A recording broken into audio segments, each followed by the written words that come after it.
Questions and answers, baby!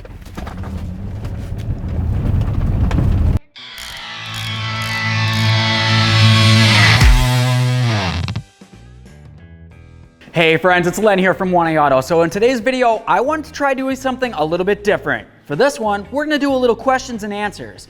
You know what I say at the end of all my videos, leave something in the comment section below because I always love to hear from you. Well, you guys ask me questions and I never really have a chance to answer them. I just have to be the guy on the other side of the screen that gets to read them at the end. Well, I got something to say, I want to talk about it, so sit down, buckle up, Buttercup, here we go. Now, all the questions that I'm going to be talking about in this segment has to do with our common strut installation mistakes video. That was an awesome video, I had a lot of fun doing it. People left me a lot of questions because they really wanted to know. Now, the first question comes from my old buddy, Cousin John. He left me a message on there and essentially he wanted to ask me about coil springs. The coil spring is, of course, this area right along here, and you might notice on the OEM, it's a little bit different than your aftermarket.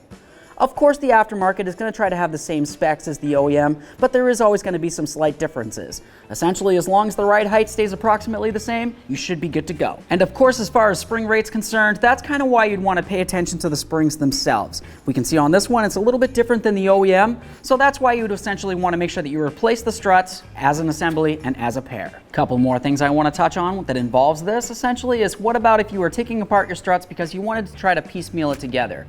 Maybe you were just going to replace just the strut in there, but you were going to reuse that coil spring. Well, that might seem like it's a good idea because it's going to save you a couple bucks. And some people even might say that the original or OE coil is probably a little bit better than the aftermarket one. That might be true, but if you were to look at this one right along here, this one's got a little defect in it, right there. Something like that you might not have been able to see if you didn't take it apart. This one's an extreme case, but there are other cases where it looks like the paint's just a little bit fragmented a little bit, and you can't even tell that the actual coil itself is broken. So of course you can do your front struts however you want to do them. If you want to try to piecemeal it together and just do one part here and one part there, it's completely up to you. It's your prerogative. Maybe you want to go to the dealer and spend a whole bunch of money on buying a pair of struts like this, or maybe you don't mind just going with an aftermarket one. It's true, it might look a little bit different, but if you're doing it as a pair anyways, it really shouldn't make too much of a difference. Now this one's from somebody named Nugget, or maybe Nugget, I'm not really sure. N-U-G-G-E-T, call it what you want. Anyways, what they're noticing is when I went ahead and I tried to pull back that knuckle a little bit, I mentioned something about putting a tug on your axle, and if you put a tug on your axle, you could potentially damage it. But in this instance, apparently now there's a clicking noise after they have it all the way back together. They want to know what's going on? I want to talk about it. So right down here we have a few axles for you to look at. This area along here is going to be the side that goes into the transmission itself. There's going to be an inboard CV axle, and then there'll be an outboard CV axle. This one right here broke, and I'll talk about that in a future video. Anyways, either way, there should be boots that cover both of these joints, and the reason why that is because it wants to keep out all the dirt or debris or moisture or anything else from getting into these joints. Now you know what it looks like just like this with a torn boot. You know what it looks like with a boot because why wouldn't you? But who's ever torn one of these apart to see exactly what's going on? Well, if you're worried about that clicking noise, typically you're either going to have to take apart the axle to analyze it or just replace the axle. Let's see what's going on in here. Now on the outboard CV joint right here, you can tell that this just kind of spins around like that. It's got a whole bunch of ball bearings in there, and essentially this is just going to keep it at a constant velocity with the transmission speed to the wheel speed. This is great, but if you get a little bit of movement inside this area where the ball joint's supposed to ride in, maybe it's a little bit worn down, that ball could potentially be moving around in there and that could be able to twist a little bit. So if you can take your axle and you can twist it like that, that's going to cause a noise. Other than that, on the other side, you have the other point. Now this side has these little needle bearings inside here. Essentially, this just kind of spins right like that, and those needle bearings are going to keep everything flowing smoothly.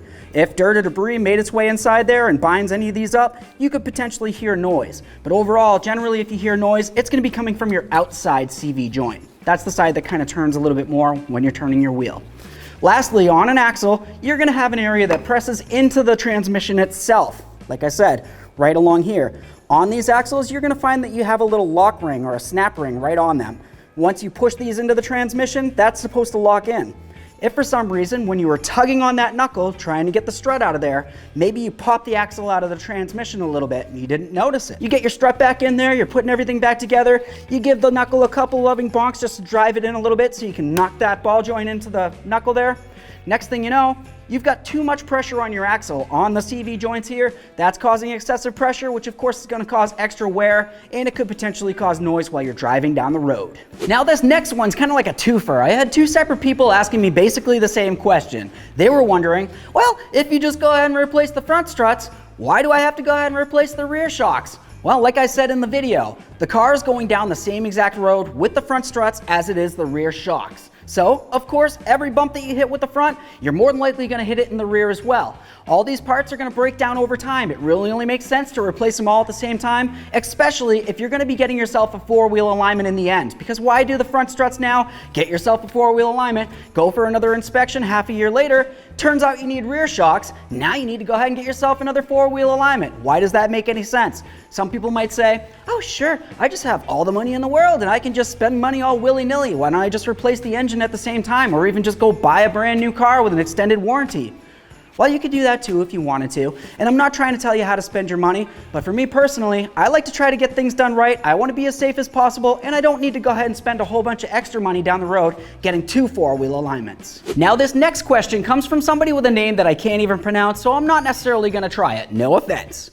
Essentially what they're asking me though is they want to know if you can just go to any shop and have them do a coil-over strut like this for you, or do you have to go to a specialty shop and have them go ahead and do it? Well, I can't really speak for every shop out there because everybody just kind of does their own thing. But every shop that I've ever worked at prefers to make sure that their technicians are as safe as possible. So if they don't have the proper tools to be able to do the job, they'd probably rather not have them do it. As long as you go to a shop that has one of these machines that are right here, you're going to be good to go. Even a shop that maybe has a couple of these. This isn't really the safest. I wouldn't recommend it, but I'm not necessarily going to tell somebody else how to do their job. For me personally, you know me, I like to be as safe as possible. Do you need to go to a specialty shop? No, I don't think that you do. You can pretty much go to any shop that, like I said, has the proper safety material for you to be able to do the job. Click! That one's for my buddy Dave Something.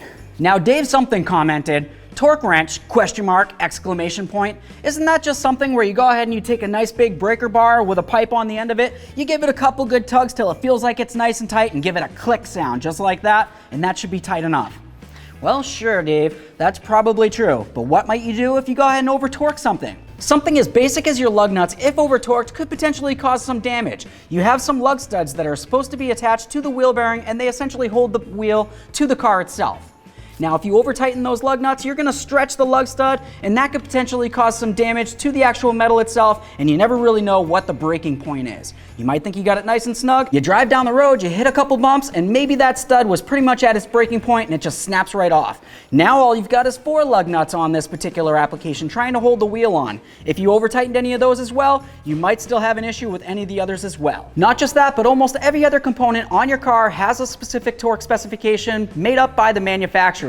They know exactly how tight everything should be, so that way there you don't necessarily damage anything along the way. Think about it like your bearing. You have your axle that goes through your wheel bearing, and then you're supposed to have a nut that goes on there. You go ahead and you tighten it down to manufacturer specifications, it squeezes it in nice and tight, but it holds it the way that it needs to be.